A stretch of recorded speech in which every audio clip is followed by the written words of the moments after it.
Disclaimer: ang kwentong ito ay hango sa totoong karanasan, ngunit ang ilang bahagi ay maaaring isinapelikula o inayos para sa mas malinaw na pagsasalaysay. Anumang pagkakatulad sa pangalan, lugar, o pangyayari na hindi sinasadya ay pawang nagkataon lamang. Layunin ng kwentong ito ang magbigay ng babala, impormasyon at libangan sa mga manonood. Hinihikayat pa rin ang bawat isa na gumamit ng pag-iingat, respeto, at bukas na pag-iisip sa pakikinig ng mga ganitong kwento. Hindi layunin ng may akda na manakot kundi magbahagi ng kababalaghan mula sa kultura at paniniwalang Pilipino. Ako si Carlo, isang lisensyadong inhinyero mula sa Maynila. Sa edad kong 29, sanay na ako sa trabaho sa mga liblib na lugar. Pero may assignment kaming hindi ko malilimutan, isang inspeksyon ng lumang tulay sa isang maliit na lugar sa norte, sa Sitio Libutan. Noong una, ordinaryo lang ang tingin ko rito. Isang proyekto lang ito, tulad ng dati. Pero ang hindi ko alam, ang tulay na iyon pala ang magiging daan sa kababalaghan at sa bangungot. Araw ng Lunes nang dumating ako sa Sitio Libutan, kasabay ng mga kasamahan kong sina Arvin at Luis. Wala pang signal sa lugar, kaya't parang naputol kami sa mundo. Malalayo ang mga bahay at karamihan ng mga residente ay matatanda. Paglapag pa lang namin sa barangay hall, ay napansin ko na agad ang kakaibang katahimikan sa paligid. Parang hindi lang basta liblib, may kung anong lamig sa hangin na hindi maipaliwanag. Pagkatapos ng ilang seremonyas, pinakilala kami sa mga opisyal ng barangay. Laking gulat ko nang banggitin nila ang tungkol sa isang tulay, isang luma at kahoy na tulay na sinasabing iniiwasan ng mga taga roon. May tumawa sa grupo naming mga tagalungsod, pero agad silang sinaway ni Kapitan Rogelio. Hindi yan basta tulay. May kasaysayan yan. At hindi lahat ng tumatawid ay nakakabalik, mahinang sabi ni Kap. Bumigat ang loob ko. Parang may bumalot na takot sa amin. Pero hindi pwedeng umatras. Kailangang inspeksyonin ang tulay dahil plano ng munisipyo na palitan ito ng bago. Kaya't kinabukasan, maaga pa lang ay nagtungo na kami roon. Sa unang tingin, ang tulay ay pangkaraniwan. Luma nga, may mga bahagi ng bulok pero structurally matibay pa. Ang problema, walang gumagamit. Ni isang residente ay hindi tumatawid roon. Sa halip, dumadaan sila sa mas mahaba at mas masukal na daan sa gilid ng bundok. Huwag kayong tatawid kapag takip-silim na, sabi ng isang matandang babae habang kami umaalis. May nangunguha sa tulay. Napatingin kami sa kanya. Ang mata niya itila may takot at lungkot na hindi maipaliwanag. Wala siyang sinabing iba pa. Doon nagsimulang uminit ang aking kuryosidad. Sa tinutuluyan naming lumang bahay pahingahan ng barangay, hindi ko maiwasang mapaisip sa sinabi ng matanda. Kinagabihan, habang kumakain kami, tinanong ko sina Arvin at Luis kung napansin ba nila ang kakaibang presensya sa tulay. Pare, ang tahimik ng lugar pero sa mismong bahagi ng tulay parang may nagmamasid, sagot ni Luis na parang hindi seryoso. Ano ka ba, baka naman guni-guni mo lang. O baka may engkanto, biro ni Arvin. Pero hindi ko tinatawanan ang nararamdaman ko. Gabi-gabi simula noon, nagkakaroon ako ng panaginip. Sa bawat panaginip ko, nasa ibabaw ako ng tulay. Madilim, malamig at laging may tinig ng babaeng umiiyak. Hindi ko makita ang mukha niya, pero naririnig ko siyang paulit-ulit na sinasabi, "Tulungan mo ako." Di noong una iinisip kong epekto lang ito ng stress.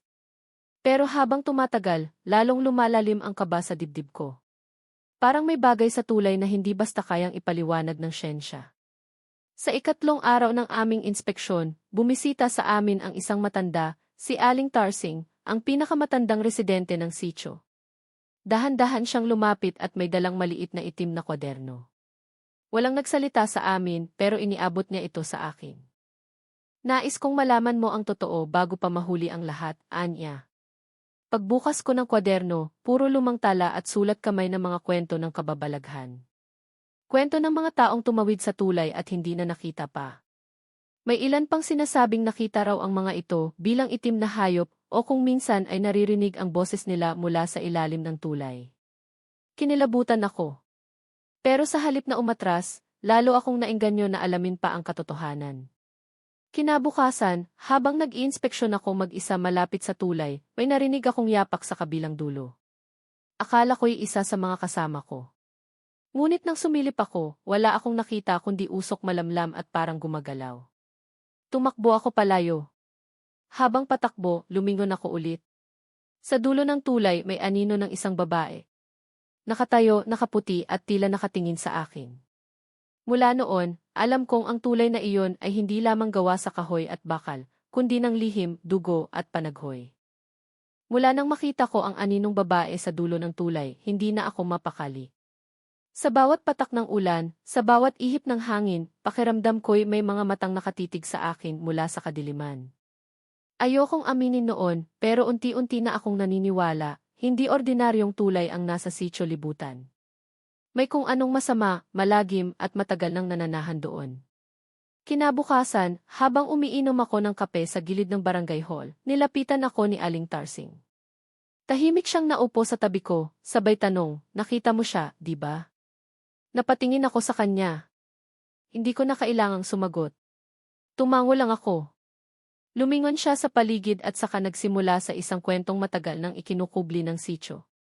Noong bata pa ako, may 3 batang lalaki na sabay-sabay na tumawid sa tulay para manghuli ng gagamba.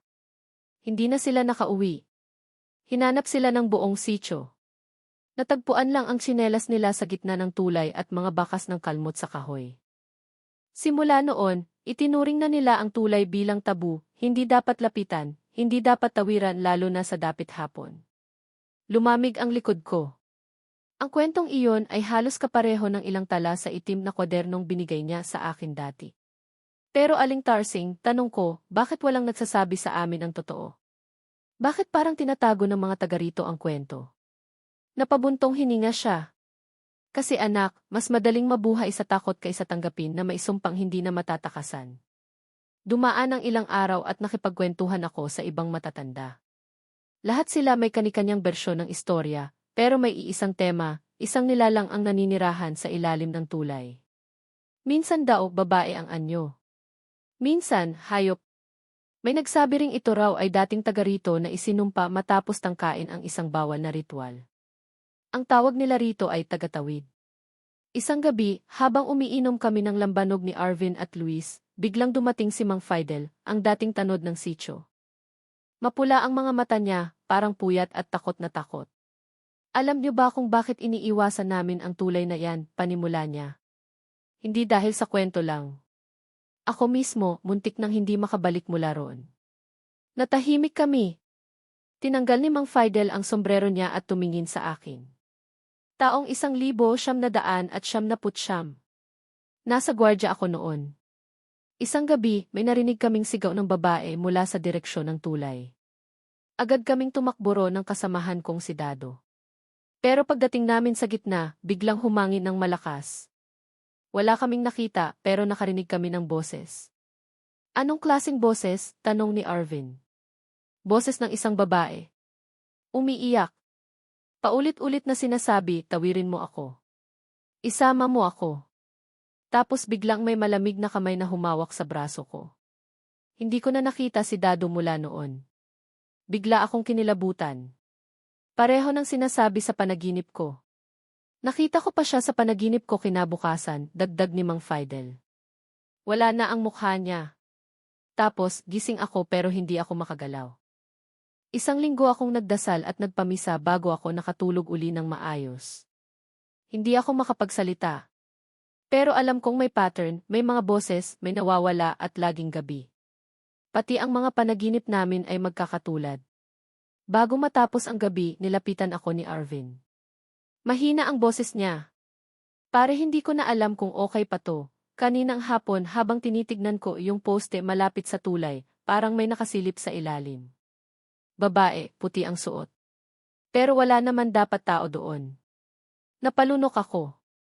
Pare-pareho na kami ng nararanasan. Kinabukasan, binalikan ko ang itim na kwaderno. May isang pahina roon na tila nakatupi. Pagbukas ko, may sulat kamay na mahirap basahin, pero nakuha ko ang ibig sabihin, ang tulay ay hindi daan para sa tao. Ito'y lagusan ng kaluluwa at ang tagatawid ay tagapili. Kapag ika'y tinawag, huwag mong sagutin. Sapagkat kapag ikaw ay tumugon, hindi ka nababalik. Doon ako nagsimulang matakot hindi lang para sa sarili ko, kundi para sa mga kasama ko. Binalikan ko si Aling Tarsing para itanong kung may paraan ba para matigil ang mga nangyayaring ito. May isa lang paraan, sagot niya. Alamin mo kung sino ang tagatawid. Sapagkat ang kanyang kwento ay susi sa pagtigil ng sumpa. Hindi pa rin malinaw sa akin ang lahat. Pero isang bagay ang sigurado, hindi ako aalis ng Sitio Libutan hanggat hindi ko nalalaman ang buong katotohanan.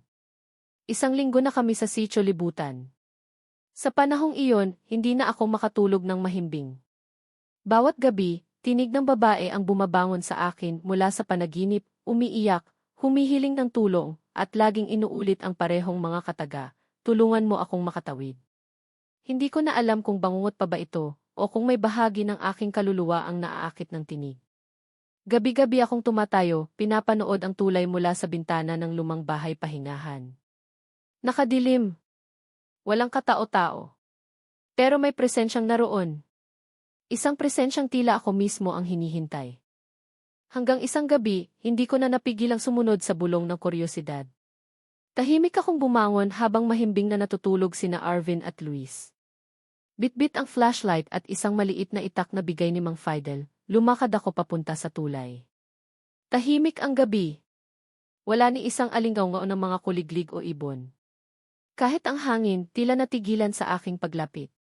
Pagdating ko sa bungad ng tulay, tumigil ako. Tumingin ako sa paligid. Ang ilaw ng flashlight ay mahina, pero sapat para makita ang lumang kahoy ng tulay. May mga parte na bulok at may mga ukit na hindi ko maintindihan. Tila mga sinaunang simbolo. Napalunok ako. Gusto ko nang umatras, pero may puwersang nagtutulak sa akin. Sa gitna ng katahimikan, may narinig akong mahihinang yabag. Hindi akin. Hindi rin pamilyar. Parang may kasamang dagundong kasabay ng pag-iyak ng babae. Tulungan mo akong makatawid, hindi ako nakagalaw. Para akong binuhusan ng yelo. Pero sa di ko maipaliwanag na lakas ng loob, inangat ko ang isang paa at tumapak ako sa unang kahoy ng tulay. Agad akong nakaramdam ng matinding lamig sa paanan, hindi galing sa panahon kundi sa mismong tulay. Parang may sumisipsip sa init ng katawan ko. Muli kong narinig ang tinig. Carlon, bigla akong napatigil. Hindi ko kailanman sinabi ang pangalan ko sa mga matatandang babae roon. At siguradong hindi ko sinabi sa panaginip. Pero alam ng tinig ang pangalan ko. Lumakad pa ako ng kaunti. 1, 2, 3 hakbang. Bigla, mula sa ilalim ng tulay, may narinig akong parang basang paa na umaapak sa kahoy. Plak, plak, plak.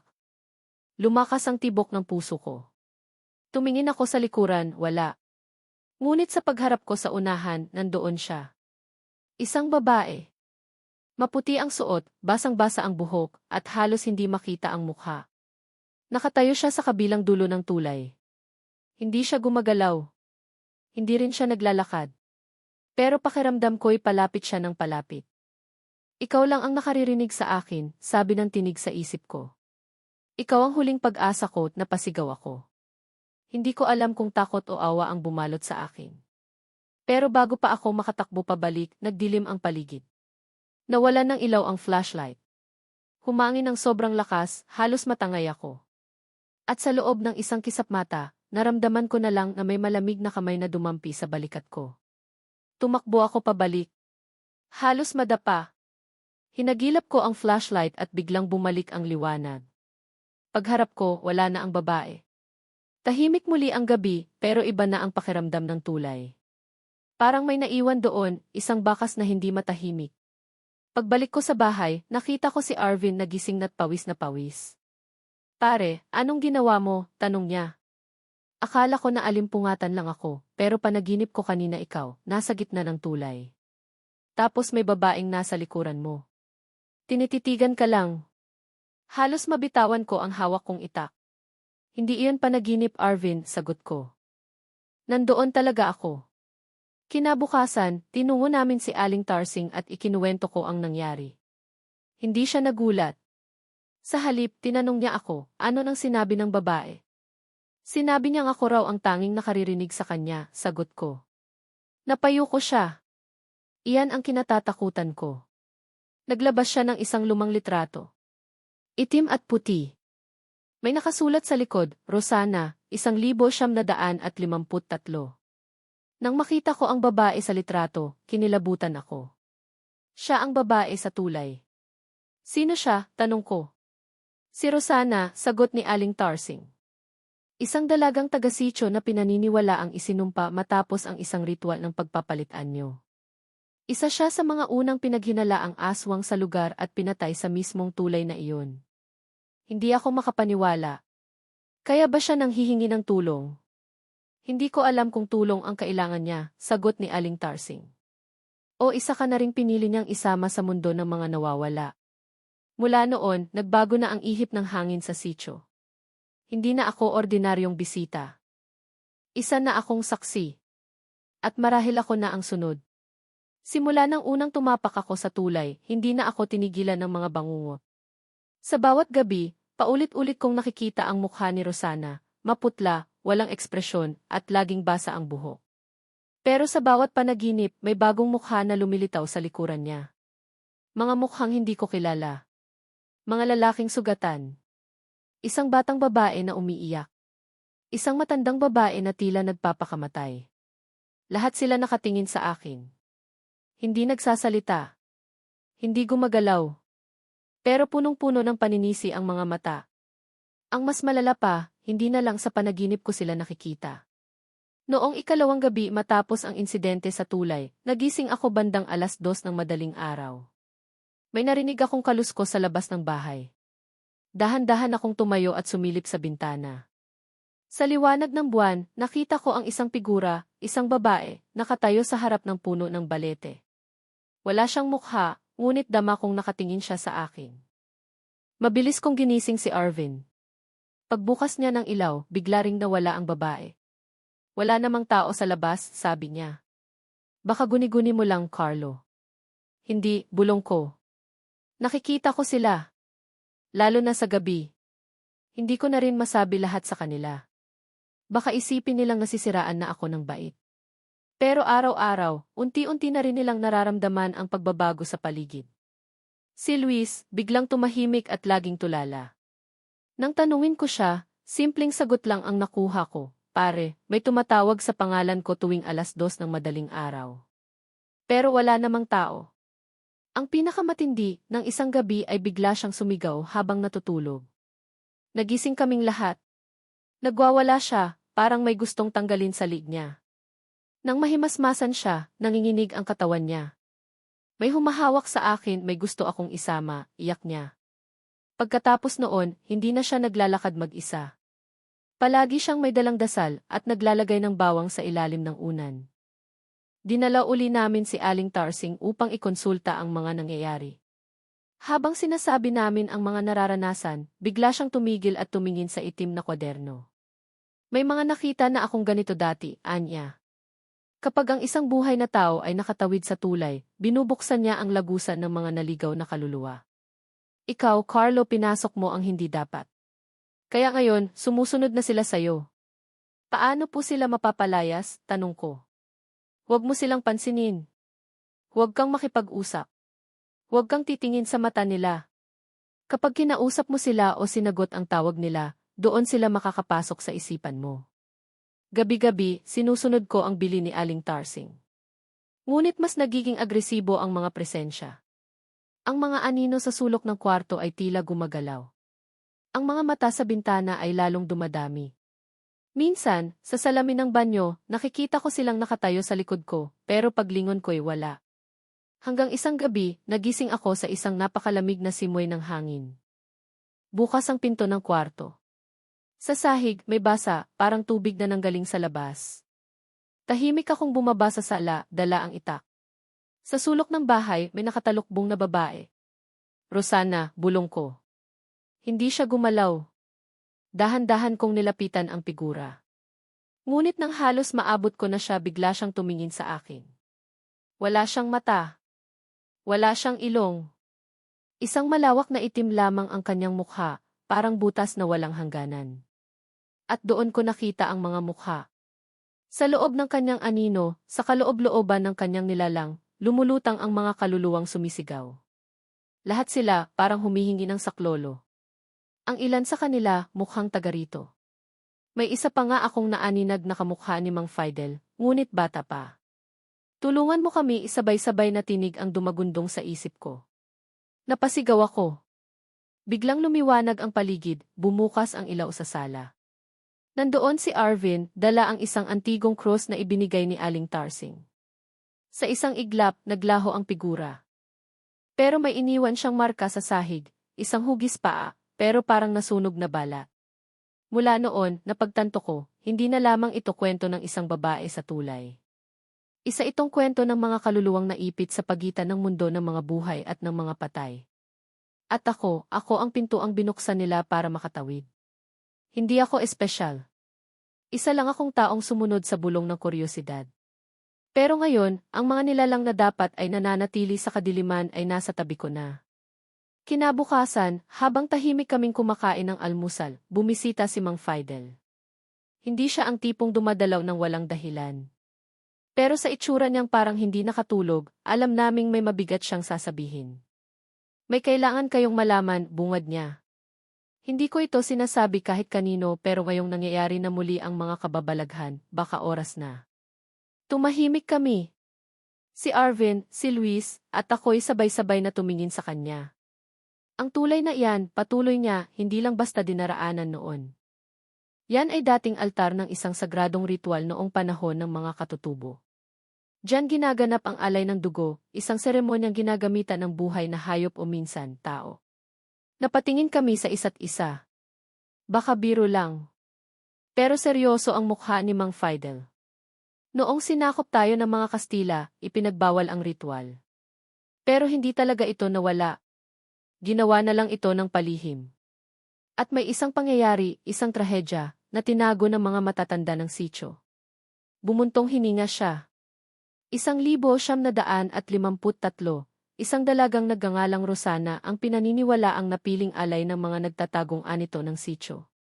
Hindi siya pumayag. Tumakbo siya. Nagtago. Pero sa huli na huli rin. Ayon sa kwento, dinala siya sa tulay para doon isagawa ang huling bahagi ng ritual. Pero habang ginagawa ito, may nangyaring kakaiba. Anong nangyari, tanong ko.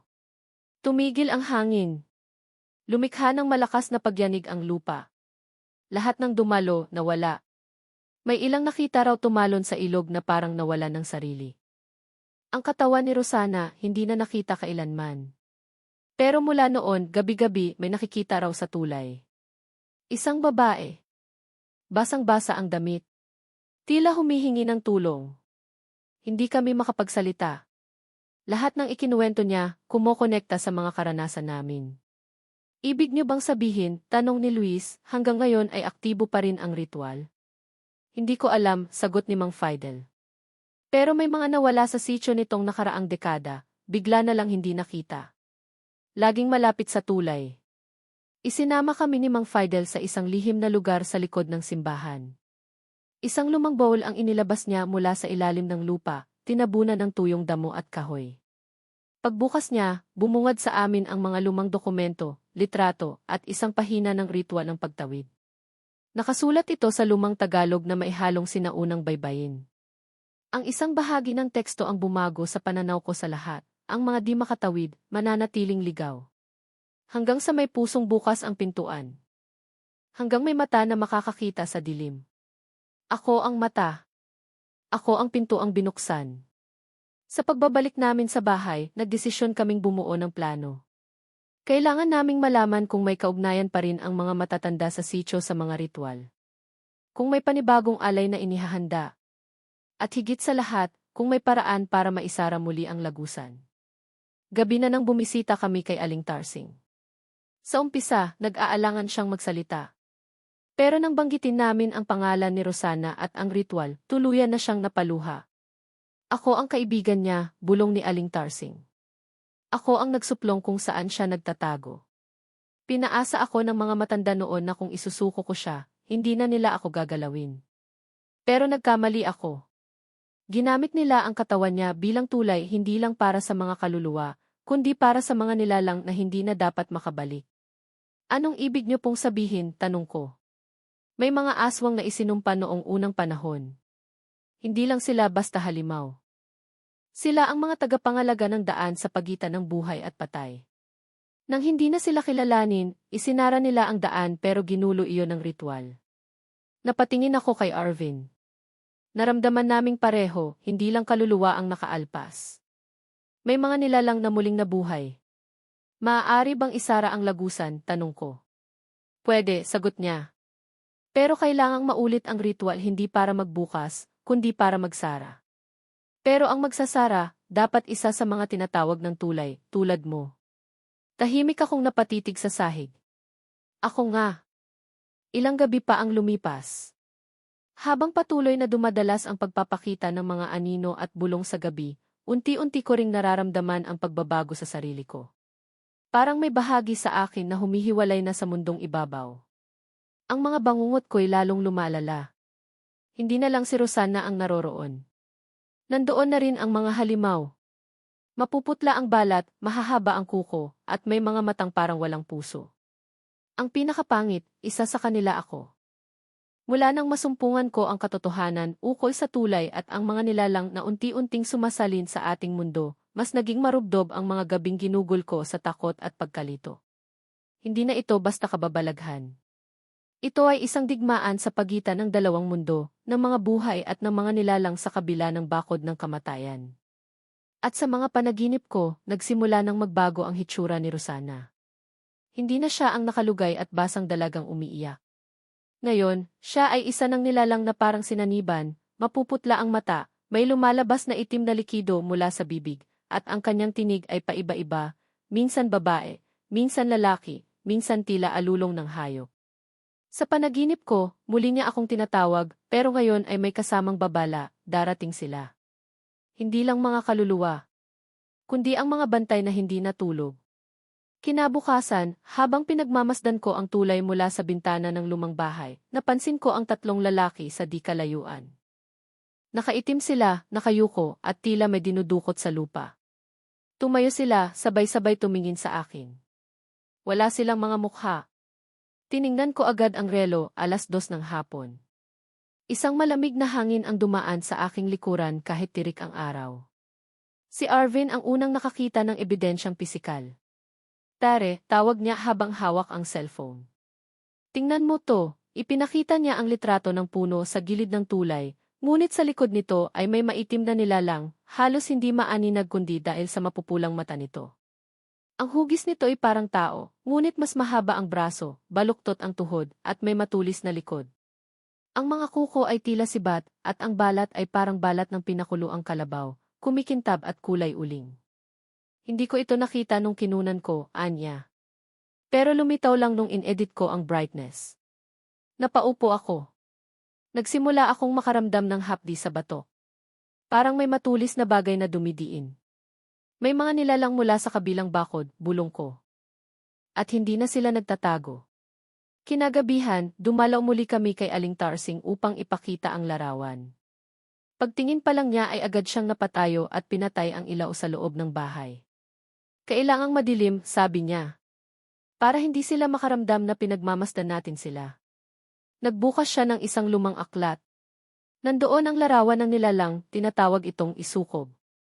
Isa raw itong tagapagsilbi ng mga nilalang sa ilalim ng tulay. Sila ang nagpapasunod sa mga ligaw na kaluluwa. Ngunit kapag nakakita sila ng buhay na may kakayahang makakita sa kabilang mundo, sinusundan nila ito hanggang sa tuluyan na nitong mawala ang sarili.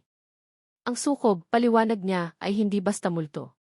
Isa silang katawan na pinamamahaya ng itim na anino mula sa kabilang dimensyon. Sila ay tagapagbalik. At kung may isang taong hindi pa dapat mamatay na makakatawid sa lugar ng patay, sinusundo nila ito. Napatingin sa akin si Aling Tarsing. Ikaw yun, Carlo. Simula noon, sinubukan kong iwasan ang pagtingin sa tulay.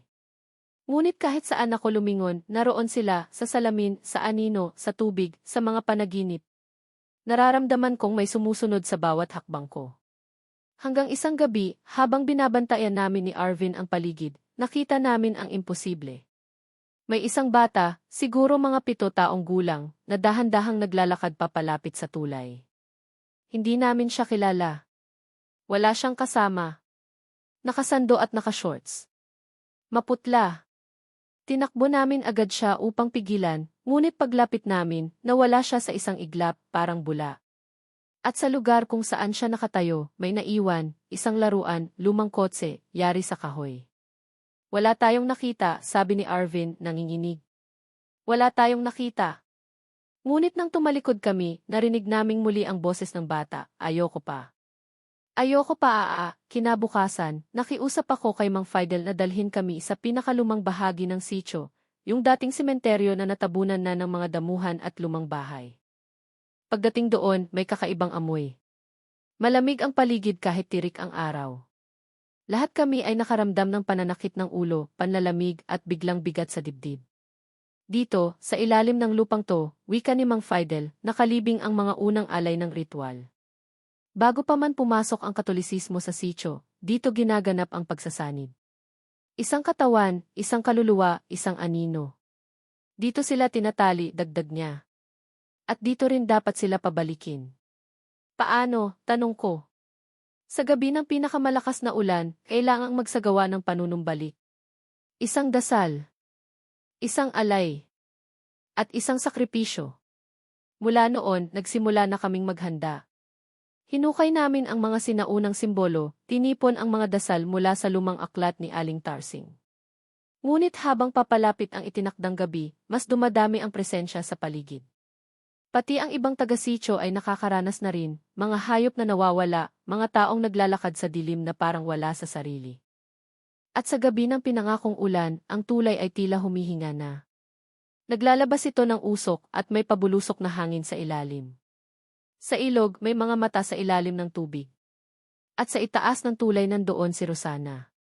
Hindi na siya humihingi ng saklolo. Ngayon, siya na ang nag-aanyaya.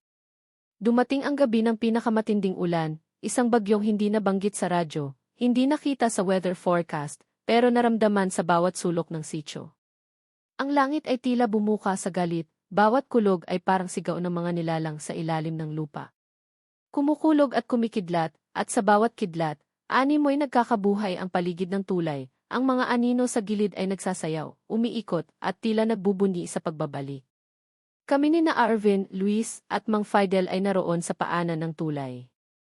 Si Aling Tarsing naman ay naglalatag ng mga sinaunang gamit, kandilang gawa sa taba ng hayop, mga dahon ng kamangyan, at ang lumang libro ng ritual. Ang hangin ay lumamig ng todo. Sa ilalim ng tulay, umangat ang hamog at unti-unti lumitaw ang sukob. Hindi lang isa, kundi 5. Lahat sila ay magkakapareho, mahahaba ang braso, nakalugay ang buhok, at may mga matang hindi mo masilip ng diretsyo. Parang sinisipsip ang liwanag ng paligid. Tumayo si Arvin, nanginginig. Hindi ko alam kung kaya pa natin to. Sasabay lang tayo sa ritual, sagot ko. Basta sundin natin ang dasal. Ibalik natin sila. Isara natin ang lagusan. Simula ng ritual nagsimula si Aling Tarsing sa pag-awit ng sinaunang panalangin. Hindi ito Tagalog, hindi rin Kastila, isang sinaunang wika na parang sinasambit ng kalikasan mismo. Sa bawat bigkas, ang hangin ay dumadagundong. Ang ilog ay tila sumasayaw. At ang tulay kumikirot sa puso ko tuwing tinitingnan ko. Kinuha ni Mang Fidel ang isang tandang, ang alay. Sa pagtaga niya ng liig nito, tumilamsik ang dugo sa gitna ng bilog na ginawa namin. At sa sandaling iyon, may sumigaw. Ayon sila. Papalapit din eh. Tumayo kami agad. Sa tulay, may unti-unting lumalakad. Isang nilalang na di mo agad makikilala hanggang sa ito'y tumapat sa liwanag ng kidlat. Si Rosana. Hindi na siya kagaya ng una kong nakita sa panaginip. Ngayon, isa na siyang ganap na nilalang ng dilim. Puting-puti ang mata at ang balat niya ay punit-punit sa ilang bahagi, tila lumana, binutas ng panahon at ritual. Sa kanyang likuran may mga aninong sumusunod. Mga kaluluwa. Mga halimaw. Mga nawawala. Handa na siya, bulong ni Aling Tarsing. Pero ikaw ang susi. Ako raw ang pintuan.